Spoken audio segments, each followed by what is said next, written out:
Welcome back to the channel where I don't know the runtime of a movie and count how many times I check my phone or my watch to see if a movie's gas or ass. This is Pocket Watch Thunderbolts. I'm really not trying to be a Debbie Downer or anything, but it seems like the MCU has a lot riding on this movie, and I just don't know if it's going to be able to live up to the expectations. There's an ice cream truck outside. Ice cream.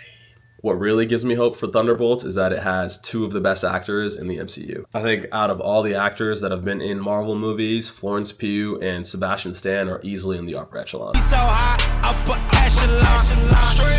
I honestly wonder if Chris Evans thought he would have the career Sebastian Stan did outside of the MCU, because Chris Evans' movies have been doo-doo. But anyways, let's get to the Pocket Watch predictions. I'm predicting this movie will have a runtime of 2 hours, 2 minutes. I don't know how accurate that's going to be, but I have a feeling it's going to be close to a 2-hour mark. And for my Pocket Watch check predictions, I think I'm only going to check once. Let's see how it goes. Fingers crossed, this is a return to form for the MCU. Off to the movie.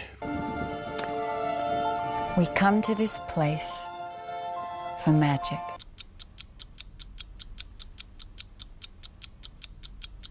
All right, we're back from the movie, and we have to answer the age-old question, is the MCU back? But before we get into that, let's get to the Pocket Watch checks. I predicted this movie would have a runtime of 2 hours, 2 minutes, and it ended up having a runtime of 2 hours and 7 minutes. I also predicted there would only be one Pocket Watch check, and I was right, there was only one. And honestly, that's pretty solid for a movie that's over 2 hours long. Anyways, the one time I ended up checking the clock was at the hour 24-minute mark. It was right around the time when the team would have their standard falling out and wanting to break up the band moment before inevitably getting back together. We knew they had to do this at some point in the movie, and I just had to check how far along in the movie we were when it actually happened. The acting performances in this overall were really, really good. This movie works because it's a ragtag group and the writers could focus on what makes the most sense emotionally or for the story. It almost felt more of a Guardians of the Galaxy type movie rather than an Avengers type movie, and honestly, that worked for the better. But at the end of the day, this is the first Marvel movie in a while where I actually cared about all the characters and enjoyed the plot. And the way the movie ended left me even more excited for the next movie coming out, which is Fantastic Four: First Steps, and Marvel hasn't been able to do that in a while for me. I'd argue that we're the most back we've been since No Way Home, outside of Guardians of the Galaxy 3. So this movie did its job, but